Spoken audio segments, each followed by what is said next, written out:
Satyababu sir club dancer Chenchal murder అయిపోయింది.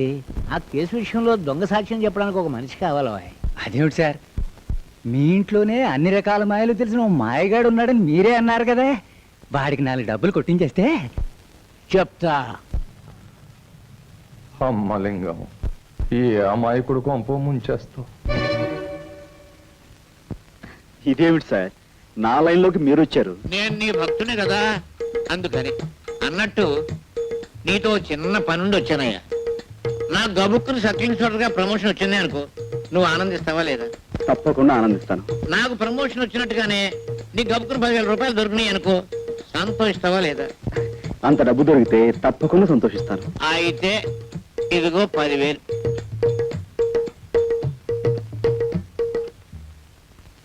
Sorry sir. అదే వద్దన్నాను. పెద్ద పని ఏం కాదు, చిన్న పని. ఒక కుని కేసులో నువ్వు అక్కర్లేదు, ఇంత సాధ్యం చెప్తే చాలు. సారీ అండి, నేను ఆ జీవితం నుంచి బయటపడ్డాను. ఇదిగో ఆ మాటే అనొద్దు అన్నాను. అయ్యో, 64 కళ్ళు అరిచేతిలో పెట్టుకునేవాడివి నాయన. బాబు ఇదిగో నాయన, నా బాబు కాదు, బాబుగా. నన్ను క్షమించండి, నా గత జీవితానికి దూరంగా బతకాలనుకుంటున్నాను. ప్లీజ్ వెళ్ళిపోండి. నువ్వు డబ్బు తిరస్కరిస్తున్నావు. ఒక చిన్న అబద్ధానికి 10,000 రూపాయలు ఇస్తున్నాను, అందులో సబ్ ఇన్స్పెక్టర్ చేత్తో ఇస్తున్నాడు. నీవు జీవితంలో ఈ డబ్బు కాదన్నావు అంటే చాలా అప్రయోజకుడు అయిపోతావు. బాగా ఆలోచించుకో. వస్తాను. నేను గుమ్మం దాటి వెళ్ళానంటే మళ్ళీ తిరిగి రాను. ఏమంటావు? మిమ్మల్ని గుమ్మం దాటి వెళ్ళిపోమంటాను.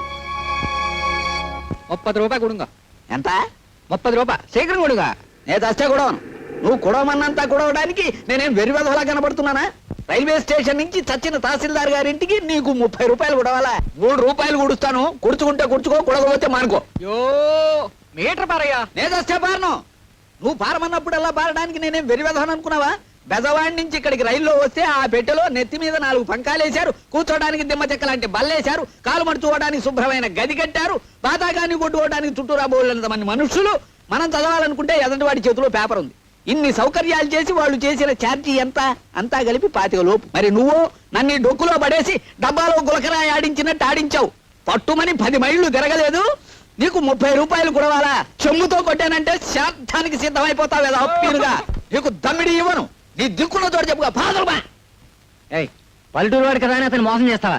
మన ఊరు పరువు తీస్తున్నావు కదా, ఆయన అందిస్తే అని తీసుకుని మర్యాద వెళ్ళి అలా పెట్టి గడ్డి వెళ్ళ హప్పి. అయ్యో అయ్యో అయ్యో, உங்களுக்கு ஒரு வணக்கம், உங்க அப்பாவுக்கு ஒரு வணக்கம். నోర్మై, నా అప్ప సంగతి నీకెందుకురా? దాని ఇష్టం, అది ఎవరితోనో లేచిపోయింది.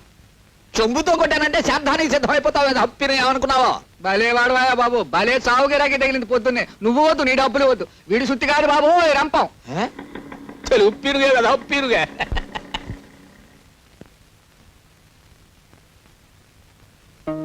ఎవరు నువ్వు? మా సుబ్రహ్మణ్యం కొడుకు రాజావి కదూ? కులాసాయి రాగా పిరుగా. నేనేదో ఇలా ఉన్నాను అనుకోండి. సరే, మా చెల్లెలా ఉంది? ఎవరు? సావిత్రి గురించేనా అడుగుతున్నావు? దాన్ని ఆ ధర్మరాజు కొంపలో బారేసి నువ్వు పట్నం దక్కా వచ్చావు. అలా చేయమన్నది నేనే అనుకో వెధప్పినుని. ఓ రోజున వాడికి ఏం దిమ్మదగులు పుట్టిందో ఒంటరిగా ఉన్న దాన్ని చూసి బలాత్కారం చేయబోయాడు. నేను కాదు, ఆ వెధప్పినుగా. ఆ ధర్మరాజును కత్తికో కండగా నరికి ఆ పని చేయకపోయినా అంత పని చేసి ఓ అబ్బాయి నీ చెల్లెల్ని కాపాడాడు. ఎవరా అబ్బాయి? మన ఊరికి కొత్తగా వచ్చిన మాస్టర్ బాబు. అతన్ని నీ చెల్లెల్ని రక్షించడమే కాదు, పెళ్లి కూడా చేసుకున్నాడు. దాంతో అతగాడి మీద కక్ష కట్టి ఆ ధర్మరాజు అతని ఉద్యోగాన్ని పీకించేశాడు. దాంతో వాళ్ళ పరిస్థితి మరీ దుర్భరంగా తయారైంది బాబు. ఒక్క మాటలో చెప్పాలంటే మునుపు మీరు అనుభవించిన దరిద్రం అంతా ఇప్పుడు వాళ్ళు అనుభవిస్తున్నారు. బాబు, నిన్ను చూస్తుంటే 4 రాళ్లు సంపాదించి ఆర్థికంగా బాగానే ఉన్నట్టు కనిపిస్తున్నావు. నీ తోడబుట్టింది కష్టాల్లో ఉన్నది, దాన్ని ఆదుకోవాల్సిన కనీస ధర్మం నీది. పెద్దవాడిని నా మాట విను. నువ్వు డబ్బు తిరస్కరిస్తున్నావు. ఒక చిన్న అబద్ధానికి 10,000 రూపాయలు ఇస్తున్నాను, అందులో సబ్ ఇన్స్పెక్టర్ చేత్తో ఇస్తున్నాడు. నీవు జీవితంలో ఈ డబ్బు కాదన్నావు అంటే చాలా అప్రయోజకుడు అయిపోతావు. బాగా ఆలోచించుకో.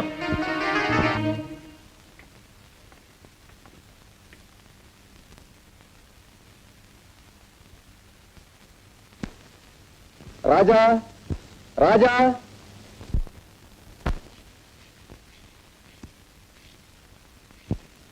నమస్కారం సార్. ద్రోహి, నువ్వు ఇంకా బతికే ఉన్నావురా, నీ రక్తం కళ్ళ చూస్తాను. నాకు శిక్ష పడ్డా సరే నేను చంపేస్తాను రా. నీ అంతు నిన్ను. Order order. నువ్వు దౌర్జన్యం చేయడానికి కోర్టు అనుకున్నావా మరి ఏదైనా అనుకున్నావా? సారీ సార్, ఒక ప్రముఖ ప్రఖ్యాత జర్నలిస్ట్ అయ్యుండి కూడా ఇంత ఆవేశంగా మూర్ఖంగా ప్రవర్తించాను అంటే నా మనోవేదన మీకు ఏ విధంగా చెప్పుకోను, ఎలా చెప్పుకోను. స్వర్గస్థురాలైన చెంచల నా అభిమాన నర్తకి, ఆమె అభిమాన సంఘానికి నేను ప్రెసిడెంట్ను కూడాను. నా కళ్ళ ముందే ఇంత ఘోరం చేసిన ఈ దుర్మార్గుడు మళ్ళీ నాకు అడ్డపడేసరికి ఈ ఆవేశాన్ని అణుచుకోలేకపోయాను. ఇలాంటి దుర్మార్గుల్ని క్షమించండి సార్.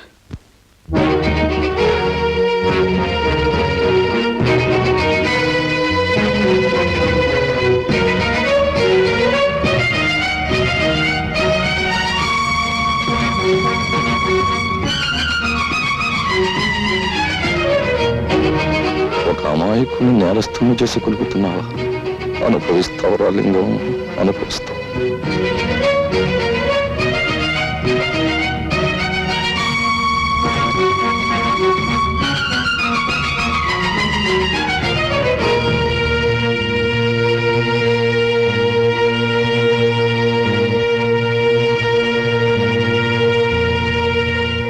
ప్రాసిక్యూషన్ వారు చేసిన నిరూపణలను బట్టి మావిళ్లపల్లి రామారావు అనబడే ఈ ముద్దాయి స్థానిక క్లబ్ డాన్సర్ కుమారి చెంచల్ను హత్య చేశాడని కోర్టు వారు విశ్వసించడం వల్ల ముద్దాయికి ఐపీసీ 302 సెక్షన్ ప్రకారం 7 సంవత్సరాల కఠిన కారాగార శిక్ష విధించడమైనది. అమ్మలింగం, ఎంత దారుణాన్ని కొడుకెట్టావు.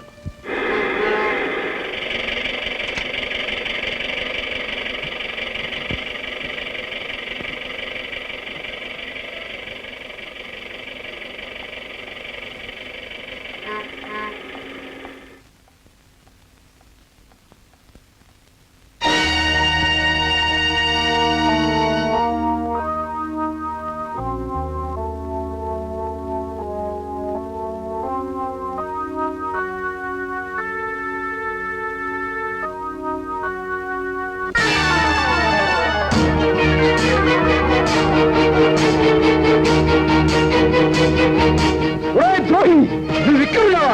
నేను చంపేస్తాను, నీ రక్తం కలగుస్తాను. నాకు ఉరి శిక్ష పడ సరే నేను చంపేస్తాను రా. అన్యాయం, హత్య చేయలేదు, హత్య చేయలేదు. రాజా,